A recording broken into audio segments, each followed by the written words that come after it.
कि Gemini moon sign and ascendant और आप लग्न को ज़्यादा इंपॉर्टेंस दीजिए। यहाँ पर देखिए आपका गुरु जो है वो आपकी राशि में ट्रांजिट चल रहा है, आपके लग्न भाव में आपकी राशि में, और वो 11 मार्च को वक्री से मार्गी होंगे। क्या रखना है तो आपके साहस, आप नया कुछ अगर करना चाहते हैं तो सूर्य उस स्थान का मालिक है। जो लोग मीडिया में, एंटरटेनमेंट इंडस्ट्री में है, साहस पराक्रम करना चाहते हैं, नया वेंचर करना चाहते हैं, कुछ बड़ा करना चाहते हैं तो ध्यान रखिएगा मंगल के कॉम्बिनेशन में नहीं समझेंगे और कुछ बड़ा करने के चक्कर में आपको लॉस ना हो, उसका ध्यान रखना पड़ेगा। तो ओवरऑल जो आपका समय है वो बहुत अच्छा है। जहाँ 12 नंबर लिखा है 2 तारीख से 26 तारीख, तो आपके कार्यक्षेत्र में समृद्धि आएगी, विदेश के कार्यों में सफलता मिलेगी, आपके जीवन में सुख सुविधाएं होंगी और आपको कंफर्ट जोन बढ़ेगा। आप 7th हाउस पे कर रहा है और भाग्य स्थान पे, तो संतानों के लिए अच्छा है, संतान प्राप्ति के लिए अच्छा है, स्टॉक मार्केट में अच्छा है। नमस्ते, आप सभी का स्वागत है मेरे चैनल में चिराग एस्ट्रोलॉजी, और हम बात करेंगे मार्च महीना कैसा रहेगा आप सभी के लिए।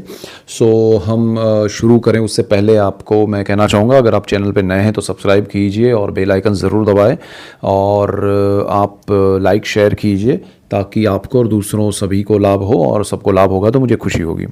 यहाँ देखिए मार्च मंथ में हमने ऑलरेडी एक मैंने वीडियो दिया, अगर आपने नहीं देखा है तो देखिए, जिसमें हमने ग्रहण की बात की है, जहाँ सूर्य राहु का कॉम्बिनेशन, और फिर मार्च के मिड में ही सूर्य 15 तारीख को ट्रांजिट कर रहे हैं और वो जा रहे हैं शनि के पास। तो वो मार्च मिड से मार्च एंड तक वहाँ रहेंगे, मतलब मार्च मंथ की अगर बात करें, और अप्रैल मिड तक वो वहाँ रहने वाले शनि के साथ। तो उसका अलग से वीडियो दिया है मैंने। सूर्य राहु के कॉम्बिनेशन, सूर्य शनि के कॉम्बिनेशन के अलावा शुक्र जो है वो 2 मार्च से 26 मार्च उच्च स्थिति में अपने मीन राशि में वो ट्रांजिट कर रहा है। उसका मैंने अलग से वीडियो दिया जिसमें आपको बहुत बड़ा लाभ अचानक से हो सकता है, उसकी हमने डिटेल में बात की है हर राशि और लग्न के हिसाब से, तो वो भी देखिए। मिथुन राशि और लग्न के लिए अगर हम बात करें तो मिथुन वालों के लिए जो मार्च मंथ है वो बहुत इंपॉर्टेंट है, क्योंकि Gemini moon sign and ascendant और आप लग्न को ज़्यादा इंपॉर्टेंस दीजिए। यहाँ पर देखिए आपका गुरु जो है वो आपकी राशि में ट्रांजिट चल रहा है, आपके लग्न भाव में आपकी राशि में, और वो 11 मार्च को वक्री से मार्गी होंगे आप ही की राशि में। दूसरी चीज़ क्या है कि शुक्र जो है विनस, वो 2 मार्च से 26 मार्च बहुत अच्छी स्थिति में रहेंगे, उच्च स्थिति में मीन राशि में। उसका मैंने एक राजयोग का फल कैसा रहेगा आपके लिए, उसका भी मैंने अलग से वीडियो दिया है, अगर आपने नहीं देखा है तो वो देखिएगा। आपका यहाँ पर सूर्य जो है वो 15 मार्च को ट्रांजिट कर रहा है, तो वो शनि के पास जाएगा, बिफोर दैट वो राहु के पास है। तो ये कॉम्बिनेशंस ये मंथ में बहुत ज़बरदस्त इम्पैक्ट और इफेक्ट देने वाले हैं। आपको क्या हो सकता है, देखिए हम मेन पॉइंट्स की बात करेंगे। आपके लिए यहाँ पर बहुत शुभ समय है, शुक्र के हिसाब से 12th हाउस में व्यय, विदेश और मोक्ष का भाव है, उसके मालिक हैं शुक्र, जहाँ 2 नंबर लिखा है, और वो आपकी कुंडली में कर्मस्थान में ट्रांजिट करेंगे, जहाँ 12 नंबर लिखा है 2 तारीख से 26 तारीख। तो आपके कार्यक्षेत्र में समृद्धि आएगी, विदेश के कार्यों में सफलता मिलेगी, आपके जीवन में सुख सुविधाएं होंगी और आपको कंफर्ट जोन बढ़ेगा। आपके खर्च भी बढ़ेंगे क्योंकि शुक्र आपको खर्च भी करवाएंगे, लेकिन आपको ध्यान रखना है कि खर्च कितना करना चाहिए। अगर आपके लिए रिक्वायरमेंट है तो वो खर्च कीजिए, अदरवाइज वो चीज़ आपके लिए फिर स्ट्रेसफुल भी हो सकती है आगे चल के। अभी तो आपको कंफर्ट में मज़ा आएगा, तो ये चीज़ ध्यान रखनी है। गुरु आपको पॉजिटिव फल दे रहे हैं और उस पॉजिटिविटी को बढ़ाते रहेंगे, लेकिन जो स्पीड में चीज़ें चल रही थी, अचानक से आपके लिए जो फेवरेबल चीज़ें हो रही थी वो अब थोड़ी धीमी हो जाएगी, उसकी गति कम होगी, नेगेटिविटी नहीं होगी।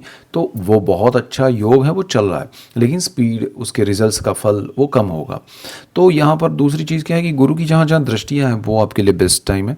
जहाँ आपकी गुरु पंचम भाव पे दृष्टि कर रहा है, 1st हाउस से 7th हाउस पे कर रहा है और भाग्य स्थान पे, तो संतानों के लिए अच्छा है, संतान प्राप्ति के लिए अच्छा है, स्टॉक मार्केट में अच्छा है, और प्रेम के मामले में विवाह, मतलब प्रेम विवाह करना है तो आपका रिलेशनशिप जो है उसको आप शादी में कन्वर्ट कर सकते हैं। ये समय अच्छा है।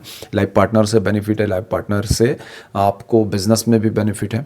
तो ये समय बहुत अच्छा है। मार्च में उसके फल आपको देखने मिलेंगे। गुरु की सीधी दृष्टि अपने घर पे है, तो ये बहुत अच्छा समय है।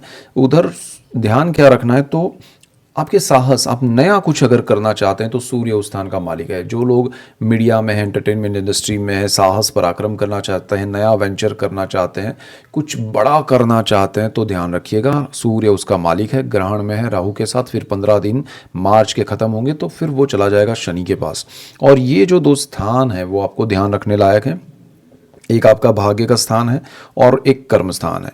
तो यहाँ पर फिर आप देखिए, आपको एक्स्ट्रा कुछ करना है तो गड़बड़ होगी। आप जो चीज़ें हो रही है उसमें आप बेटर करने की कोशिश करेंगे तो बहुत अच्छा है। आप नया कुछ करेंगे, नया वेंचर लाएंगे, नया कुछ उद्यम करेंगे तो वो चीज़ आपके लिए सही नहीं है।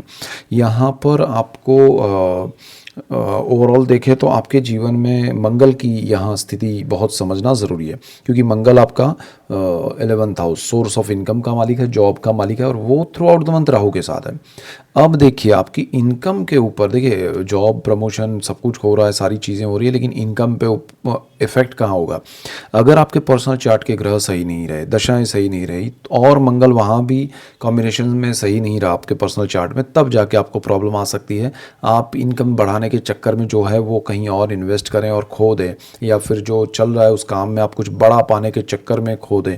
जैसे मैंने कहा कि नया साहस, नया वेंचर करने के लिए सूर्य सही नहीं है, तो आपको वो करने में मंगल का अग्रेशन मिलेगा, और आप सूर्य मंगल के कॉम्बिनेशन में नहीं समझेंगे, और कुछ बड़ा करने के चक्कर में आपको लॉस ना हो, उसका ध्यान रखना पड़ेगा। तो ओवरऑल जो आपका समय है वो बहुत अच्छा है, मार्च में बढ़िया समय है। आपको सिर्फ उस समय को बढ़ाना है, आपको अपनी ओर से कुछ नया नहीं डालना है। ये बेसिक आपका रेमेडी कहें या सोच कहें या समझ कहें, ध्यान रखने वाली बात कहें, यही है। और जो लोग थर्ड हाउस हैं, पब्लिक रिलेशन में है, एचआर में है, मीडिया में है, कम्युनिकेशन में, उनके लिए ये ध्यान रखने वाली चीज़ है। दूसरी चीज़ क्या है कि बुध आपका थ्रू आउट राहु के साथ, मंगल के साथ कॉम्बिनेशन में सुख भाव का मालिक है, आपकी कुंडली का मालिक है, और इस वजह से आपको जो विचार है आपके वो एक तरफ से सही है। राहु के साथ बुध का कॉम्बिनेशन अच्छा है, लेकिन इम्प्लीमेंट करने का समय सही नहीं है। तो उस विचार को आप डेवलप कीजिए, उस विचार के लिए जो रिसर्च करना चाहिए वो कीजिए, बट उसको इम्प्लीमेंट या कहें कि एक्शन मोड में आने के लिए रुकिए। वो समय आपका अभी ये सही नहीं है, तो वेट कीजिए, बट ओवरऑल आपके लिए जो चीज़ें होंगी वो फेवरेबल होगी अपने आप जो हो रही है।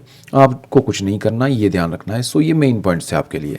मिथुन वालों को एक और बात कहना चाहूँगा, बुध आपकी कुंडली का मालिक है, न्यूट्रल प्लेनेट है, और वो राहु के साथ, मंगल के साथ, आधा महीना सूर्य भी वहाँ है। तो वो जिसके साथ बैठता है उसके गुण जो है वो एक्सेप्ट करने की उसकी एक नेचुरल पावर कहें या उसका नेचर कहें, वो है। तो आपके गुण जो है वो बहुत इम्पैक्ट होंगे, मतलब आप कुछ सोच रहे हैं बट आपको दूसरों के प्रभाव में आना जल्दी पॉसिबल बनेगा। ये मंथ में, ये समय में चल रहा है, ये प्रोसेस चल भी रहा है। तो आप दूसरों के प्रभाव में आकर खुद का जो ओरिजिनल है, जो पावर है, उसको कहीं खो ना दे। उसको बढ़ाने के लिए ये बहुत अच्छा सिस्टम है, लेकिन अगर आपने खो दिया तो आप फिर अपनी राह से, अपने मेन पॉइंट से, टारगेट से भटक सकते हैं।